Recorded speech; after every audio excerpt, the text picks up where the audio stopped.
Welcome everyone to Bible and Me. I'm really excited about today's Bible discussion. We're going into 1 Samuel, chapters 4 through 6. Some incredibly dramatic chapters. Oh, absolutely. We're talking about the capture of the Ark of the Covenant, the death of Eli, the birth of Ichabod. Yeah. Heavy stuff. Very heavy and profoundly significant. Exactly. This isn't just, an old story. This Bible discussion really pulls back the curtain on things like God's holiness, the real, tangible consequences of sin, Mhm.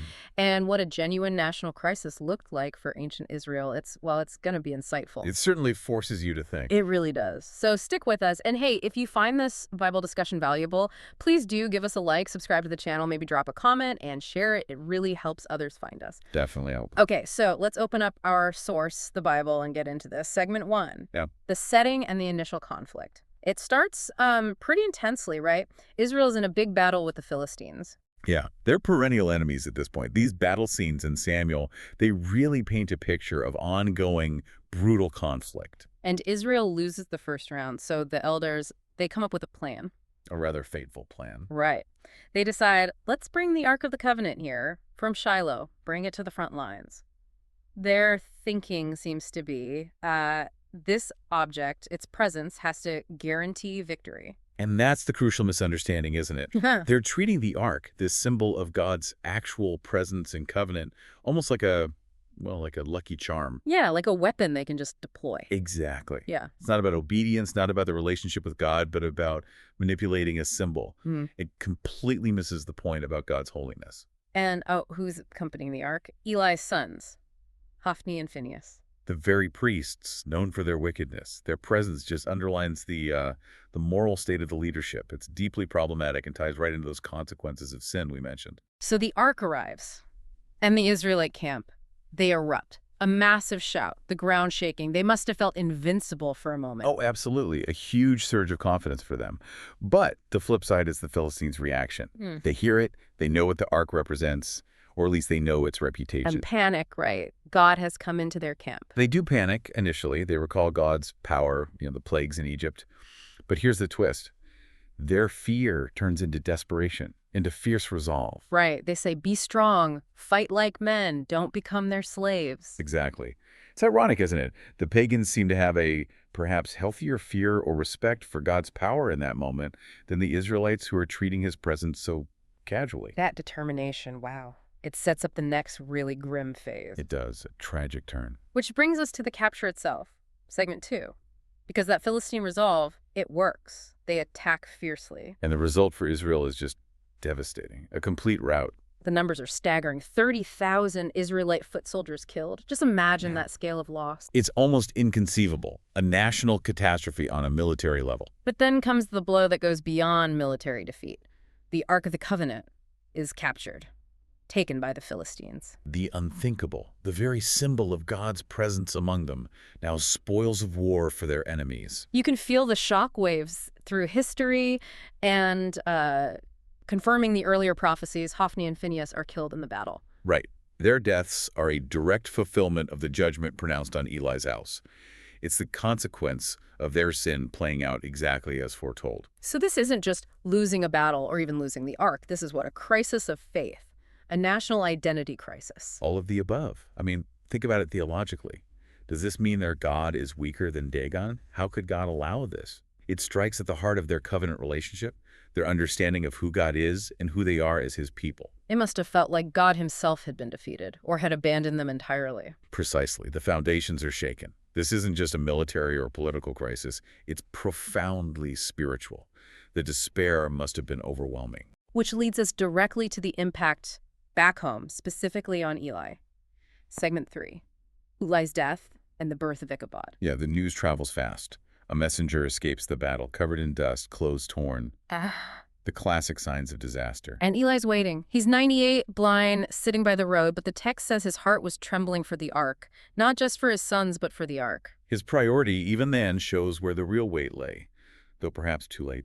The messenger arrives, and the news hits Eli in waves. First, Israel fled. Second, huge casualties. Third, his sons, Hophni and Phinehas, are dead. Terrible news, undoubtedly. But he's still upright. He is, until the final piece of news. The messenger says, and the Ark of God has been captured. And that's the breaking point. That's it. He falls backward off his seat, breaks his neck, and dies. After judging Israel for 40 years, it's just a tragic end. It really is. And it serves as this stark symbol of the consequences of sin, specifically his sin of failing to restrain his sons, failing to honor God above them. His personal failure has these devastating national consequences. It shows how interconnected things are, doesn't it? Personal righteousness, leadership, national well-being. Absolutely, and the tragedy continues almost immediately. Eli's daughter-in-law, Phinehas' wife, hears the news the ark captured. Her father-in-law dead, her husband dead. She goes into premature labor. And as she's dying, she gives birth to a son. The women around her try to cheer her up. Don't worry, you've born a son. But she can't be comforted. Her focus is elsewhere. Her last act is to name the child Ichabod. Meaning no glory, or where is the glory? He says, the glory has departed from Israel, for the ark of God has been captured. That name, Ichabod. It's like the whole nation's grief and spiritual state embodied in a newborn. It's incredibly poignant. It's not just that the physical object is gone. It's the sense that God's favor, his manifest presence, his glory, that has left. It crystallizes the depth of the national crisis. Wow. So Israel's at rock bottom. But the ark's story isn't over. Segment 4. What happens when the ark is among the Philistines? Right, this is where things get, well, fascinating. The Philistines are initially jubilant, naturally. Yeah.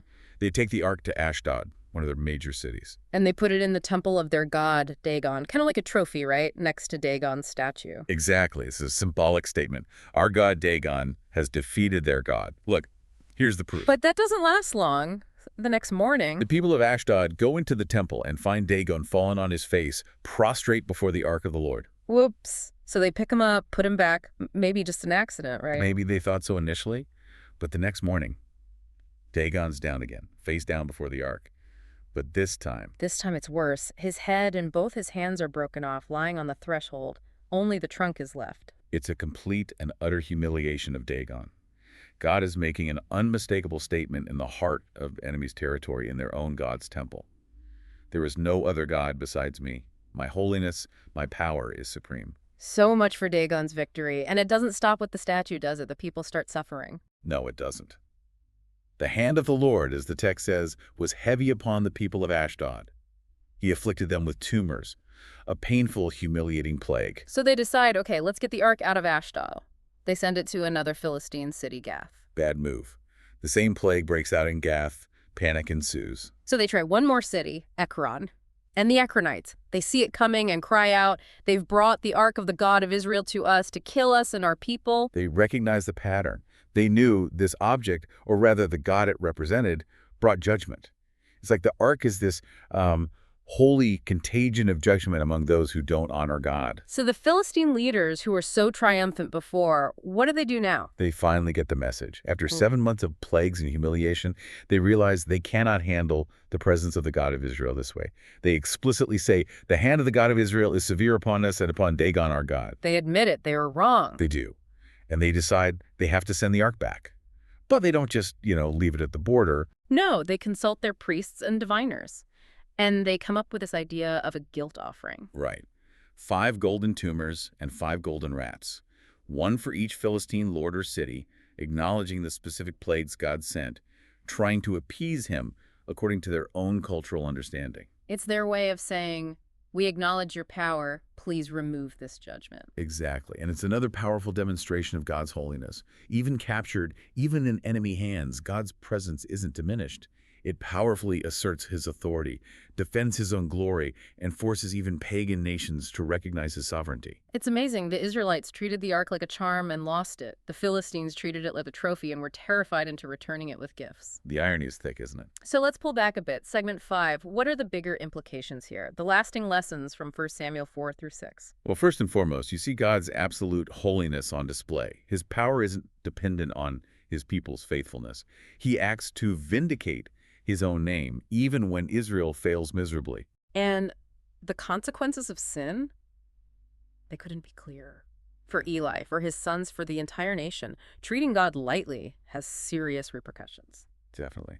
And the lesson for Israel, and for us, I think, is about reliance. Yeah. They relied on a symbol, the ark, almost magically, instead of on a relationship with the living God characterized by obedience and reverence. Right. It wasn't God being weak or defeated. It was him allowing the consequences of their misplaced trust and disobedience to play out. A painful but necessary lesson. A very painful lesson. This national crisis forced them eventually towards repentance and a reevaluation of what it truly means to be God's people. It wasn't the end of the story for Israel, but a harsh turning point. And that contrast we mentioned, Israel suffers defeat while holding the ark improperly, while the Philistines, the pagans, are forced to acknowledge God's power when they hold it captive. What does that tell us? It underscores God's sovereignty over all nations, all circumstances. His purposes aren't frustrated by human failure or enemy action. He works in ways we might not expect, sometimes revealing his power more clearly through judgment on his enemies than through blessing on disobedient people.